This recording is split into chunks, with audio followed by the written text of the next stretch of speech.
Well, if it wasn't already clearly evident that we are lucky to be graced with the experience and expertise of these people based on their buyer feedback, like we're super, super lucky to have these folks here with us today. We want to give everybody the opportunity to share a little bit more about their experience and the expertise they provide. So, Joe, if you wouldn't mind kicking us off, like tell us a little bit about how you ended up in the position you're in and what you do today. Yeah, I started working at 14 years old at a little market in Eugene. Barely made it through high school. Started with Albertsons. Thought, well, I better get my shit together. Became a store manager of Albertsons 3rd and Revere over here when I was 24. And then moved over to Newport Market in 2004. Came over there and managed there. And then as an independent, learned a whole bunch of how challenging it is to not just follow a list, and an Albertsons thing, follow the list, I can check the box, but actually do it all. Come up with the product, find the product, sell the product, mark the product up, get it out there, merchandise it, all of the above. And there's so many details around all that. I just found it fascinating. If you've ever been into our store, it's like a Disneyland of a grocery store. It's a great store. It's crazy to manage that, but it was so fun learning.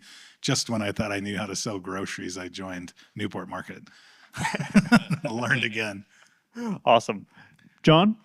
Yeah, hi, everybody. I'm John. I'm the head of merchandising and marketing at Market of Choice. I've been in the industry, believe it or not, for about 40 years. Similar to Joe, started bagging groceries, and similar went to Albertsons for the first part of my career. Was working in Boise as one of the corporate buyers, and actually led some programs there as they kind of started some evolution stuff and the merger stuff. I left there to go to work for Hagen. I was at Hagen for about a decade, back when it was a family-owned company. And that's really where I fell in love with kind of family-owned businesses and independent retailing. Learned a lot of the category management basics, for sure, from Albertsons and financial acumen and stuff. So bringing that together with what I can do now at Market of Choice is fun. I've been at Market of Choice for about 9 years, and I kind of shepherd a lot of the local programming. So my job is really to work on getting local products to market in the most efficient way that we can through our Mojo program, a lot of them where we offer free distribution across the state. We've got about 500 products in that program. And then I work with the buyers on sourcing locally, farmers and ranchers and fisher folk, things like that. And we try to work about 2 years out, year to 2 years out on what trends are. And so kind of looking at products like I've seen here today, of some of those types of things. So. Awesome. Darren? Hi, my name's Darren Viscount. And Darren came from far away. Let everybody know where you're from. I actually came from Los Angeles. The plane got me here, so it's pretty amazing that the technology they have today to get you here. So I was really thankful for that. But yeah, flying. Currently I'm the senior category manager for Bristol Farms. We're a gourmet grocery store in Los Angeles. We have 13 locations. We obviously we say we're gourmet, but we have conventional, but really we lean in on natural. 70% of our product selection comes from natural. My own personal story, I've worked for both on the East and West Coast and the Southeast and kind of in between. I've been doing this for 28 years. I actually my story is kind of unique. How I fell into the industry is I was diagnosed with cancer, given a 10% chance of living 1 year. And eventually, obviously I went to a small health food store in Pennsylvania and, kind of was working there was there so often that eventually they said, why don't you just work here? I said, hey, that sounds like a good idea. 20 years later, I'm in retail. Obviously, I love it. I have worked managed every center store category.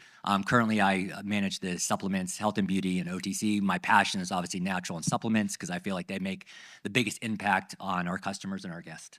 So. Appreciate you sharing that, and congratulations on getting over the illness. 30 years, 2 weeks ago. Good on you, man. Congratulations. Tomi? All right. I have been in the grocery business for 37 years and worked for Albertsons and the different banners for 37 years. I actually started in college, and it was just going to be a part-time job. And I fell in love with the food industry, the merchandising, the financial aspect. Everything about a grocery store for me is amazing and enjoyable and fun. So over the years, I've had a lot of different roles. Currently, I'm a district manager in operations. But I have over 10, 15 years on the merchandising side of the business. So I was also in Portland as a category manager and a short stint as a buyer, and then went on to the national team.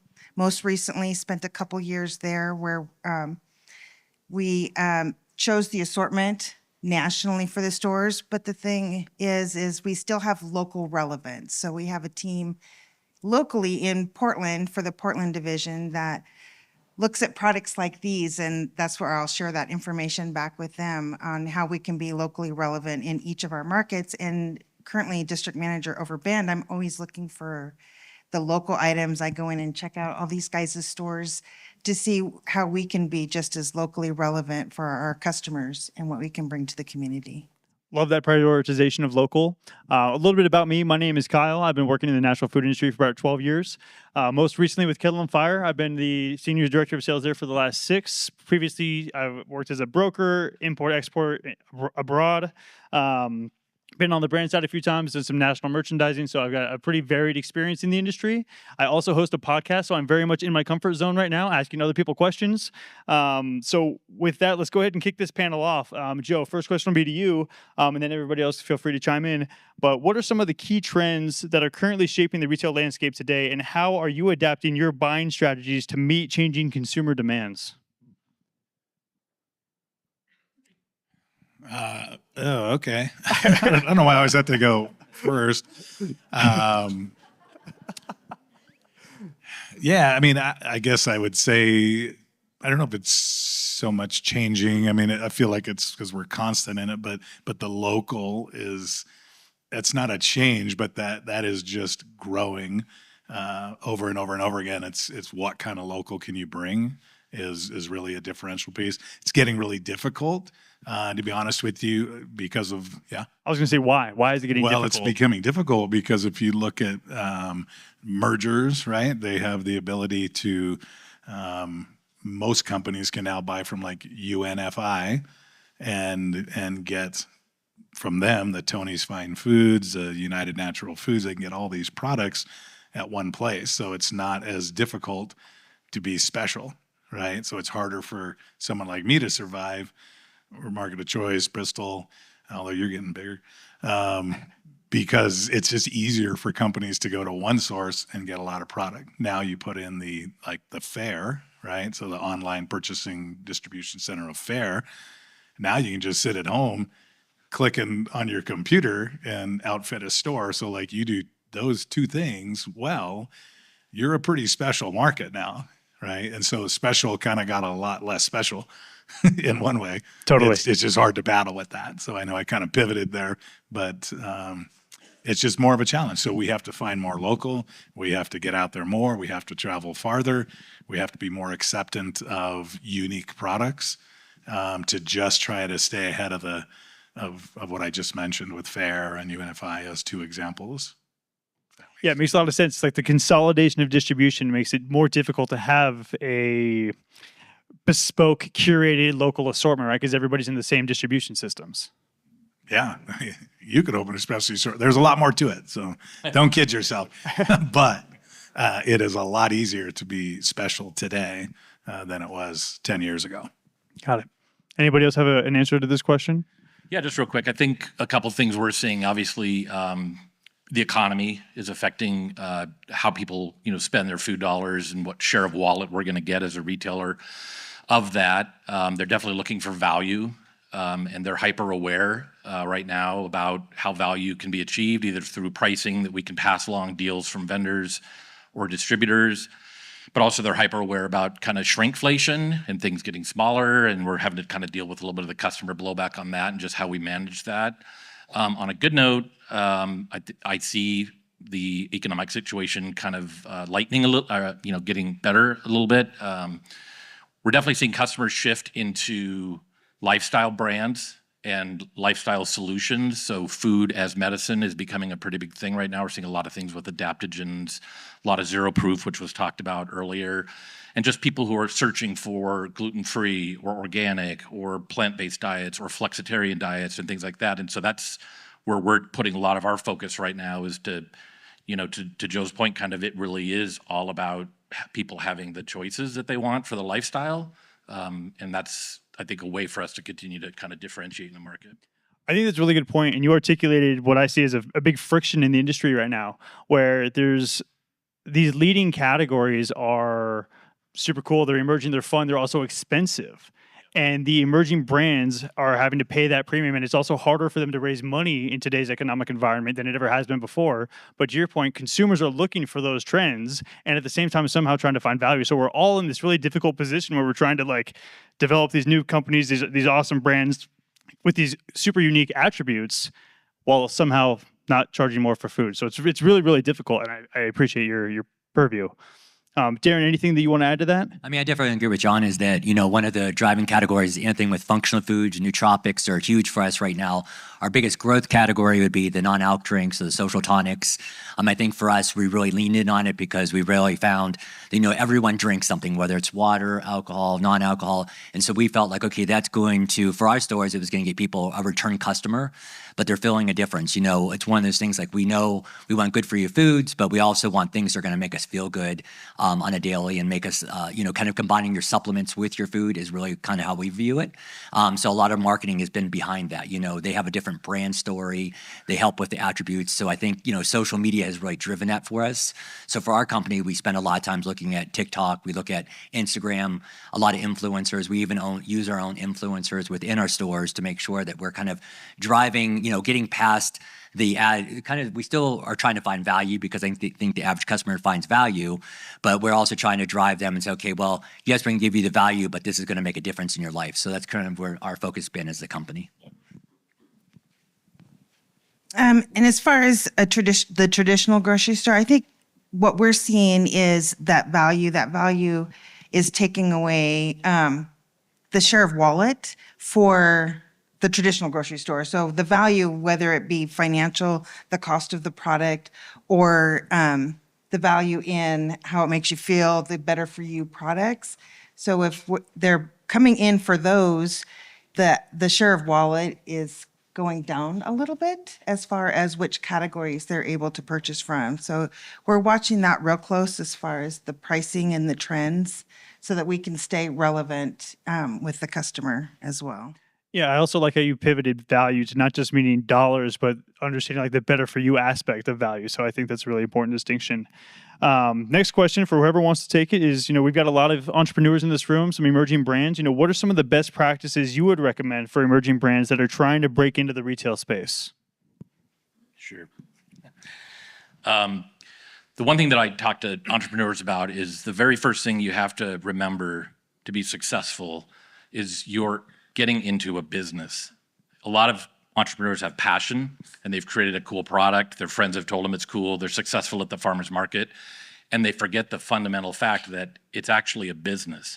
And so you need to create a business plan and you need to have budgets and you need to think about how much am I going to invest in marketing and how much am I going to invest in social media, demos in the store for trial. When the most successful brands are doing those things, and the brands that I see struggling a little bit are kind of in the world of like chaos. They're not managing to structure, they're managing to chaos. And that usually leads to a brand failing. There's 35,000 plus items in most grocery stores. Obviously we probably have a little bit more than that. So you've got to make a difference on the shelf. Your presence, your labeling, how you're gonna have a point of differentiation, whether that's an attribute or just that you're local, but you have to have something, because if you're just another salsa, we don't need another salsa, right? So what is gonna make that buyer trigger to get your salsa? And they probably have to discontinue something to make room for it, so. I want to follow up question that, and maybe somebody else can answer, but what are some of the most common unanticipated expenses that these folks who have this awesome brand but haven't developed the right business model, like what are they most surprised by when they enter like the retail grocery space? I would think distribution is probably the one piece that they haven't thought all the way through. It's not easy, but it's not difficult to use UPS or FedEx and ship your product to a customer, direct-to-consumer model, or to a store. But when you're now dealing with 11 or 12 stores, we don't want that. We don't want 12 touch points at the back door. So now you've got to figure out what your distribution path is going to be. And as many of you in this room know, that there's a few really, really good local distributors that will work with entrepreneurs. Most of the time, you're going to take a pretty big leap into a larger distributor, and it's the brands that don't pay attention to the details of those supply agreements are the ones that are going to get in trouble. So I think it's, in my mind, it's probably distribution, Joe. No doubt. Avoid those OIs as much as you possibly can. Yeah, a lot of stuff there. I guess I'll just, to me, it's really frustrating to not hear from you, right? So what I'm saying is the first thing I do is come see me. This is what I want to do. This is what I do. I'm told it's good. I'm at the farmer's market. My grandmother made it. I really think it'll work. Great. If you're going to go to the next step, just come see me. Now that could be John, Darren, well, anybody, but I'm just saying you come to me and you say, hey, this is what I'm thinking about doing. What do you think? Like, just start right there, because we're going to walk you through your question. What are the biggest trip ups? Well, there's 50 small ones that we can avoid right out of the gate. If you come see me, it could be packaging, it could be UPC, it could be label. I didn't talk to the health department. I didn't know I would need insurance. I didn't know I was going to pay for shipping. I didn't know what you would be interested in. I didn't know what the retail should be. I know what I sell at the farmer's market. I didn't know it was going to be a problem that you were going to charge more than I charge at the farmer's market. So you look like an idiot, so you're not interested. And I didn't know the raw ingredients were going to be so expensive or where I was getting them. And it just goes on and on. But is anybody capturing all this? Somebody should. Also, open invitation to go see Joe any point in time. Well, that's why I laugh when you said $400. I'm like, shit, I could have made some money over the year. I just like to talk. I don't know if you know that, but you just come see me and then we'll talk about it. We'll go look at the category. We'll stand in front of the product that you're trying to sell and get into and say, what are you trying to do here? How are you going to differentiate? What do you think your retail needs to be? And I don't like it when you turn to me and say, what do you think my retail should be?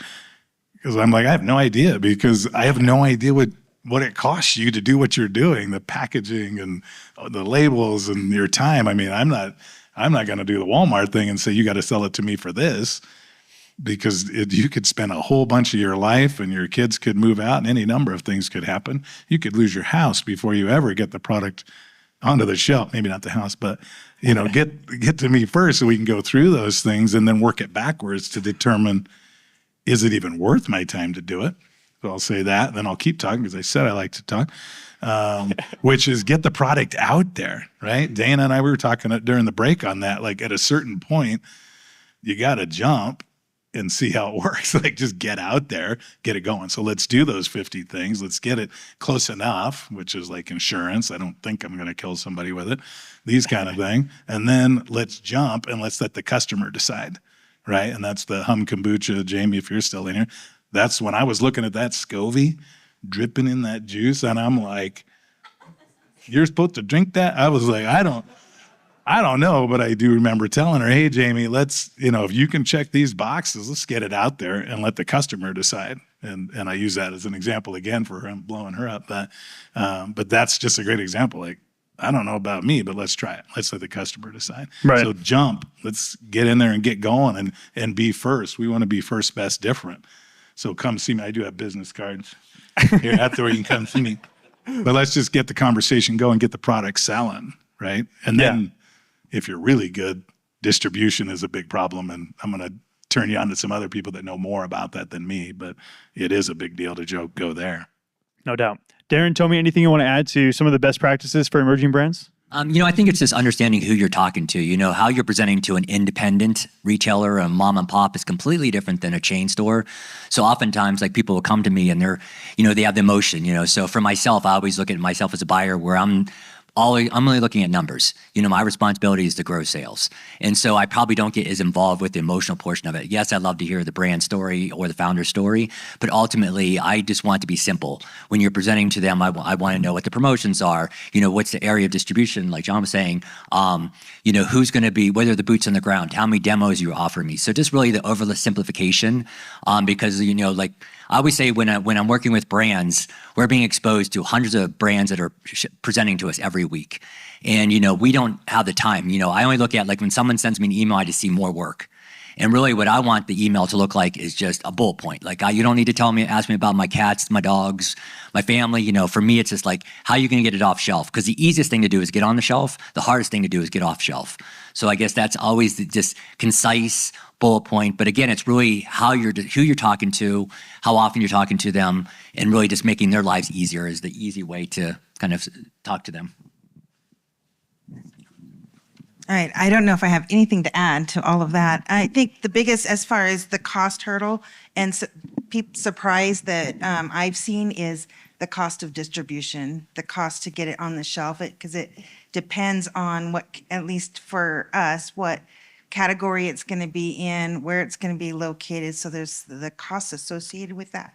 And if you're not planful of that in your business plan, that can be a big shock. Or you might spend that but not have the plan to get it off shelf. And so having that whole complete business plan is super important, especially when you're going into a bigger chain, looking at that.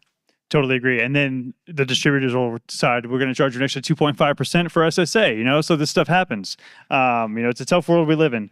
But what I value so much about this panel is the 4 very unique perspectives that you all bring to the table. And it's so valuable to have the 4 of you with your varied experience on the stage. So really, really appreciate that. Another question I want to ask, in your experience, what distinguishes a brand or a product that consistently performs well in stores versus those that struggle? There's always tons of new products. Darren mentioned hundreds of new products being presented every single day. Why do the brands that crush it? What's the secret sauce or the magic behind what they're doing that everybody else should be trying to accomplish? I mean, ultimately, I think it's how many touch points they have. Do they have boots on the ground? Are they talking to the in-store teams? Are they talking to me? Are they making it simple? So I think it's just that those are the brands that are the most successful is they have a real plan. For ultimately, like we're in a different retail environment where we have less staff in stores because there's not as many people working or so forth. So retail is so different. So, making it simple. And so the ones that keep the whole process simple and really are the ones that are fighting for us and realize that they're going to have to exert a little energy because we probably don't have the resources as much as we did 10 years ago is going to be the ones that are most successful. Yeah, I agree with that. I think one key lesson for entrepreneurs and new companies, I mentioned earlier about building up your business plan, and that'll also include, as Darren said, a marketing plan. So you need to come with what's your TPR rotation going to be throughout the year? We usually ask for 4 rotations, each year, 1 per quarter. You're on deal. We like demos in the stores. We like staff training. We want a social media. We want a collab social media program built. So all of that is what we're expecting, and we want to check those boxes really fast. And the brands that are most successful are they're delivering that because we don't have time to chase down the other brands that didn't check the boxes, right? I don't have time to sit down and put together a marketing plan with somebody on how to be successful. So, and the other thing I was just going to add real quickly is I think a lot of brands that just knock it out of the park, they've got a product that's super unique. So even if they're in a highly saturated category with a lot of SKUs, everything from their labeling to, like Darren saying, doing demos, just being out there at events, telling people the product's available at Market of Choice when you're at the market or doing a trade show. They're just constantly, they're in it. They're in it to win it. And the brands that don't are usually pivoting so much that they don't have structure to their plan, as I mentioned earlier, and it just a lot of times it results in kind of that chaos element where they're, I know the solution's add 1 more item. My other 3 aren't working. No, stay on point, stay on your plan, and give your plan a chance to work. I think it's a great point, and I love the example of a saturated category. One of the most successful brands in the last handful of years is Liquid Death. They put water in a can. It's not innovation, but their messaging is so unique. And I hated the brand the first time I saw it. I was like, this is the dumbest thing. Then I picked up the can and I could not help but to laugh. They're so silly and so unique and so different. And they really do have a cool mission. So, to your point, like do something that maybe a little bit different, even if you're in a saturated category. Joe, anything you want to add to what's the secret sauce? I thought it was dumb too, Liquid Death. I'm like, what is that? But, death to plastic. Somehow it worked. Death to plastic. And it worked, and it works very, very well. That sounds exactly right there. I would say, I forgot to mention partner with your health department, right? So on one of the products, salsified out of Redmond, so a category that you mentioned, I don't need another salsa, and I agree. Super sweet gal. But the health department called me and said, I wouldn't normally do this, but I just certified this gal's facility to produce salsa, and I think it's so good, I think you should talk to her. And I'm like, well, that's a first, but thank you very much. So I called her, Michonne is her name, and she came to see me and salsas. And I'm like, hey, boy, okay, well, yes, that tastes good. I love salsa. I went through, and then I got to her Peruvian salsa. And I don't know if you've had salsa flight out of Redmond, her Peruvian salsa. And I stopped, and I don't normally tell the stores what to carry. I let the stores do it, and I will listen and pass it on to them, but I don't usually tell them what to do. But I tried that, and I said, she gets up, and she, again, sweet gal, and I said, that's great. Thanks for coming. And then I stopped, and I said, you know what? You're in all of our stores. And she's like, what do you mean? Because I just got done telling her, here, the stores will determine what they carry. And I said, that is such a unique product. That's going to be in all the stores. And I will call them. You get a hold of them Monday and figure out where you're putting it. And she's like, oh, thank you so much. But it was that very unique product. So I totally agree. If you can come up with that unique enough product, that's a big one. And then it's definitely packaging, placement on the shelf. You got to fight a little bit so that, Joe Blow, me, puts it down here and you're like, well, nobody even saw my product. So it very well could be in the wrong place. I think I heard that about a few things. You said, where should I put that product? Mm-hmm. And, I don't know, like gem raw chocolate.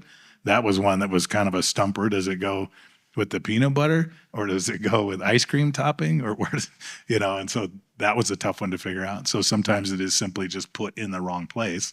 And then you got to get in there and fight a little bit on where you might suggest they put it. And if the suggestion goes, well, right. So I don't know if that helps or not, but totally. Tell me anything you'd like to add to, the secret sauce? No? Okay, so we're going to open up to questions, but I just want to synthesize what was said. It was keep it simple, have a fantastic product, make friends with your health inspector. Those are the keys to success, the secret sauce. So now we want to open it up to Q&A from the audience. Does anybody have any questions? I'm just going to do this karaoke style and run down with the mic. I'm Randy Home with Homemade Toffee. Joe, I can't help but feel like some of that speech was directed to me 10 years ago. But it's worked out. Randy. You're such it's a hard worked worker. out. My question revolves around price, more specifically price increases, more specifically these past 2 years with how our cost of goods has increased. We use a lot of chocolate. There's a worldwide cacao shortage. We use butter. There's a butter market. It goes up at the holidays. We use organ-grown hazelnuts. I don't want to compromise any of my ingredients, but how do I, cope with these price increases? Very timely. I don't know if the email has reached John or you yet, but your buyers got one a few weeks ago mentioning our most recent price increase.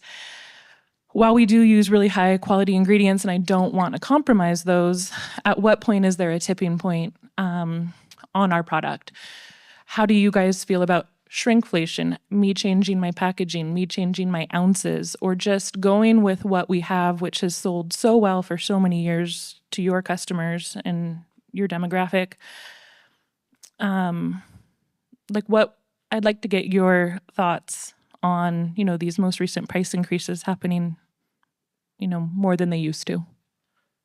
Great question. Well, that's another easy one, Randy. I guess if I really knew, I'd probably be a consultant and living in Hawaii, but I don't know particularly, but I can give some opinions. So yeah, shrinkflation where you get a box of Cheerios these days and you might get 2 bowls out of it now. I don't know. There's not much in there. The Dreyer's ice cream is now closer to a pint than it was a half gallon. I don't know where that is, but the price is the same. So that's that package shrink, right? We've seen the local granola products. I think we're like $20 for a thing of local good granola. So that's getting to be like, at what point do you stop selling granola? So it is those smaller packages. And in our case, we do have kind of a European shopper, I call it, where they're shopping 4, 5, 6 times a week, getting smaller quantity things. So half loaves of bread are very popular. I think it's our number 2 SKU now, is just a half a loaf of bread instead of a full loaf. So things like that can be helpful, and you're able to, for the bread, that's not your question, but the bread, they are actually be able to make money because they're selling a smaller piece at a higher retail. what that balancing point is. I mean, I think I go back to the, just get it on the shelf kind of thing in the beginning. The customer's going to tell you because you're going to start seeing it in your numbers, right? So they will tell you, and if it's good enough and well known, it will sustain those increases. On the flip side, I know the passion and the energy, and certainly from you, Randy, and so many others of you in the audience, the passion that you put into it, meaning 100 hours a week for your life, you have to be able to make money. I mean, at the end of the day, what are you doing if you're not making money to put food on the table, to get your car or whatever you're doing? But what are you doing, right? So it's just like that first retail price. What should I charge for my product? I can't tell you that because you have to make a living, and it's no different there when your price of goods goes up. But do know that you're not alone. And again, just pick up the phone or come in and ask, and you'll be surprised. Like, no, you're actually the last one to raise the price. So you're like, oh, I was sweating for a year. I should have asked, because you will be following suit with so many others. It's rare that you're going to be the one leading. So again, it's just a conversation of what do you think? Are you seeing this other places? Yeah, absolutely. And you can watch and you'll see. I mean, coffee beans, my goodness, what are those things now? $15.99, $16, $17, $18, almost $20 a pound for your coffee beans. I mean, that's gone a long ways in a quick hurry, but people are still buying it. So I don't know if that answers it, but have the conversation. Don't be afraid to go up if that's where you need to be. Now, if you're showing up in your new Porsche and unloading your toffee out of the back, I might be like, hey, don't show up in that car. Get a beater. Get an old van. Yeah, I'm not a buyer, but I think the way you just laid it out, I've done numerous price increases in my experience, and it's a tough time to be in retail these days. But being transparent and explaining the rationale behind what you're doing, so it's not just like, hey, I'm just like me too price increase trying to make more money. It's being really authentic and transparent with your buyers and telling them, to Darren's point, in the shortest, simplest, most concise fashion you can. Chocolate prices have increased X percentage over the last year. Butter is volatile for these reasons. Bullet points, send that over with the price increase, and then offer a call. If you want more information, let us know. In my experience, that's worked really, really well. Anybody else have questions? Yeah. I'm back on the road. Here we go. Hi, my name is Barb Myers. I'm with Fix the Foods, first year of business out here in the marketplace. What advice do you have for an entrepreneur trying to navigate a new category?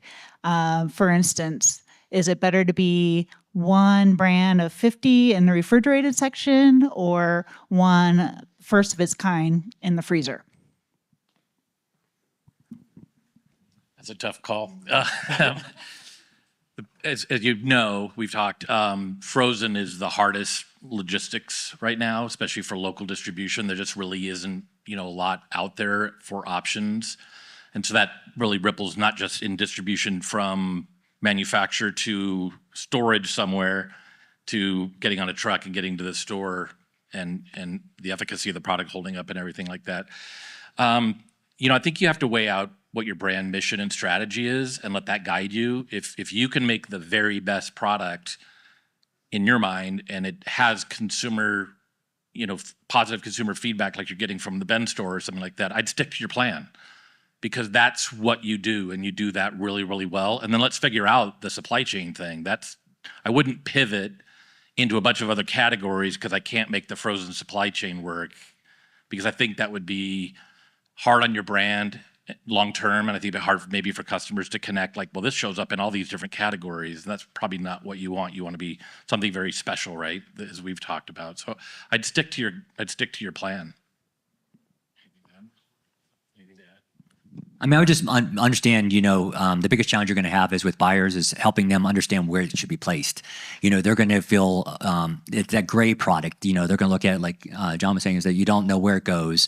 Be really direct with them and say, this is where it's going to go. And then you may need to lean into making sure there's a lot of promotions behind the product to make sure you're driving sales, and then really lean in on more demos because you're going to have to get that product in front of customers more often. So if you're able to approach a buyer and say, okay, I'm going to provide you with X number of demos, I'm going to do X number of promotions, really I'm going to be the one who's driving and really helping them understand where it belongs within that category, I think, because that's going to be our biggest challenge, because they're going to say, oh, I've never seen this before. I don't know where I'm going to do. And you're just, again, going back to that same philosophy of these buyers are going to see more work for themselves. So really helping them reduce their workload is always the easiest way to entry. Yeah, I would say the demo piece, it's that passion. So if you're not passionate about it, you're going to struggle, because that's going to show from reaching out to a buyer to seeing me to getting in front of a customer to selling it to the staff. If you're not passionate behind the mushroom product, Manuka mushroom product we saw, if you don't have that kind of passion, it's going to be really hard to go anywhere, because it's going to show. You're going to be immediately defeated when you hear you don't have frozen food distribution. You're going to be defeated when somebody tells you your price is too high or you should use a different ingredient. All these things are just going to show right here, instead of the passion of, I've got to buy this because this gal's killing me. The other thing you can do is get like a really old person or a young child and have them with you at the demo, because it's harder to say no. So if you just prop them up there, they just Cultivate Ben does not condone child labor. We just want to say that out loud. Just an idea. It's a great idea. Any other questions? We still got about 10 minutes. All the way in the back, man. I just came from over there. Hold on. Thank you. Hi, I'm William with Shift Naturals and Downshift. When we've been going into new markets, I've had experiences where when I'm talking to retailers, like some people have told me that they really like the idea of being like the only place in a new city or region that that our product is sold at, and other places have told me that they don't want to bring a product on until there's basically other places in the area that have proven a track record. Like when a new product is presented to you, how much of your assessment is like weighing the risks of bringing on a new product that might not work compared to the obvious like benefits of being the first place in a new region to carry on a potential like new wave product? I mean, I know at Bristol Farms, we definitely want to be first to market. We want to lead the trends. So that's definitely our goals. We definitely lean in with our marketing to make sure that if we are going to be first to market we're creating a new category, that's where we're going to differentiate ourselves. It's very difficult in the retail environment because, so many of our products are sold at mass, they're sold on Amazon. I mean, I'm often, doing this for so many years, I'm still surprised how many people will come to me and say, well, I'm number one on Amazon. And, I'm still shocked that now has become like an everyday conversation because, 10 years ago, if you had said you're on Amazon, I would have probably kicked you out of the store and that would have been the first conversation.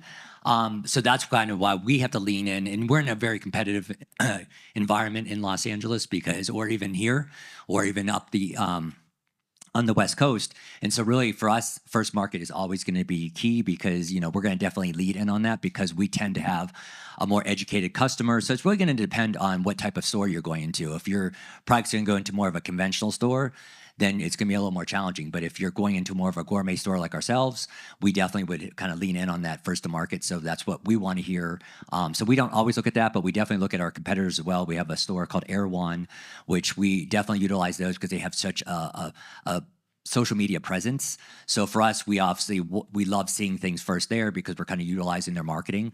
So as a category manager, I often will say, okay, if they do tell me Erewhon, they're driving trends, so I'm going to love that. If you're telling me Amazon, I'm probably not going to have the same conversation. So it just really depends on which type of product you have. I want to give Tomi the opportunity to answer this question because I think this perspective will be interesting. As a conventional big box, how do you all think about bringing innovation in? Is there like a threshold of success you want to see prior to that, or are you willing to take a bet on a young brand? I mean, we're definitely, again, for us, Sorry, Darren. Sorry, I wanted to get Tomi's perspective on this one because she's got the big box experience. No offense. Sorry. No, we've brought in new to market, fresh to market. A lot of those we get out of Expo West and some of those innovation pitches that we get. And so we have a different team that looks for those and generally they're across the company. They might be a few divisions, but a lot of the challenges for the big box is the distribution, being able to have enough product. We can get it in, and then a lot of times they aren't able to, new brands aren't able to fulfill the large amount that we need. So we got to weigh that out to see where we're at with distribution, where the brand is, and being able to produce the right amount of product. Totally makes sense. You're kind of skipping steps 1, 2, 3 to get there. So you got to really have your supply chain dialed in, and it's you miss out on that ramp up period. So that totally makes sense. Additional questions from the audience? Got one. Hold on, run it again. Yeah, I was curious your perspective on taking a product. I sell Compassion Kombucha here in Central Oregon, and we're expanding across the state. Thanks to you guys who support us here. But for us on a limited budget, how would you prioritize some of the strategies you mentioned, like social media, demos, and whatever strategies you might suggest, and recognizing they're all valuable, but how would you prioritize or distribute your budget? That's a little bit of a difficult question because it really depends on the brand itself and what, is it refrigerated, is it frozen, is it dry? There's a lot that goes into that. I would recommend for a new brand that your effort, maybe not a financial investment, but your effort should be demoing. If you're a kombucha brand, right, there's plenty of them. Being out there, getting it to people to taste it, and then social media is pretty cheap, right? I mean, you can pay somebody, and there's some great agencies that'll help with that, but social media is like pretty cheap. So if you can capture those moments of somebody even in a store or at a farmer's market or just interacting with your product, and boom, 10,000, 15,000 people are doing it. I heard a couple during the pitches, people doing collabs. Like, that's brilliant, because if you can do a collab demo, and you're not just doing kombucha, but maybe you're doing a cookie or a toffee or whatever, now you're splitting the cost of that demo. Maybe you're splitting the cost of the social media, things like that. So I think that's like hands down brilliant.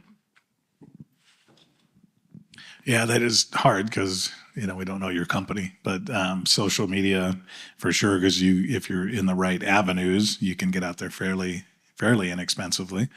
I know there's the whole boosting and all these things that can happen on the backside, but I think even if you're not good at it, I believe there's some 10-year-old kids that could help you out with how to get out there. Joe, stop with the child labor, please. 14-year-old kids that can help you boost where to go. That's good. Child labor, I like it. That was pretty good. So I think social media, and then of course the demo, it's back to that passion. We've already talked about it multiple times, and that's hard when you're trying to expand across the state. So get yourself a good car. You might not drive electric in this case because you're going to be driving all over the state. But it is that huge commitment, and like, what is my world today to get this going? And back to your downshift about the product, like, I like to be first, so I have my own credit card for the business. So if I decide to buy your product, no matter where I am, I'm like, I'll take it right now, and I expect to have it in my store like Monday, type of thing. So I try to do that, or our company tries to do that, is to be first, and that's where my interest is at a small retailer, is to just be first. And then I'll figure it out, and then these guys will follow. So it does piss me off when John has it before me, and I'm like, are you kidding me? But that's another, I don't want to get up here complaining, Kyle, that steal your thunder. Appreciate that. Give me a quick time check. What do we got left on the clock? 2:17. 2:17. We got time for one more question. Got one over here. We'll get you a mic. Don't worry. Thank you. I have a question that's kind of off topic, but very important as far as shrink. So I worked in the health food industry for years, and shrink was one thing that every company seemed to have a different practice. And I didn't know if that's something set forth by retailers or something that I need to have as an entrepreneur to have set ready, and it's agreed upon. Like if some of my product, if I had a case of product and it was damaged, does that cost fall on me? I don't know yet because I haven't had that. So I think I understand the question. Is you don't have a product yet, right? You're thinking about a product? Okay. Yeah, shrink is really different by chain, for sure. There are programs that you can do called guaranteed guaranteed delivery. So you're going to bring the product in, you're going to invoice us for 20. We sell 10, there's 10 left on the shelf that expire. You would take those out, right, as a credit for the ones that are going out and then reload, right? So there's those programs. That can be costly, so you want to make sure you understand all the steps that could go involved in that. Usually if a product's damaged at a store, it's absorbed by the store. We don't usually make, especially small local people, we're not going to usually make them, write us a credit. If a pallet fell over or something like that, we might, work with you to get some replacements or something like that. But we try on all of our shrink to get it into some type of a system where it's utilized elsewhere in the store, or it's going to a gleaner or a food bank or stuff like that. So we tend, at least at Market Choice, tend to not have you pick it up and go somewhere and have another carbon footprint of, we'll just take care of all that for you. So it depends on the retailer most often. For sure, I would say that's pretty accurate. Yeah. Yeah, also distributors will have their own different policies and they don't want you to know, but they're also negotiable. So negotiate shrink when and where you can. I think that kind of wraps up our time. Want to give the buyers a big thank you for the time. Thank you so much for all the information. Thank you to the audience for all the questions.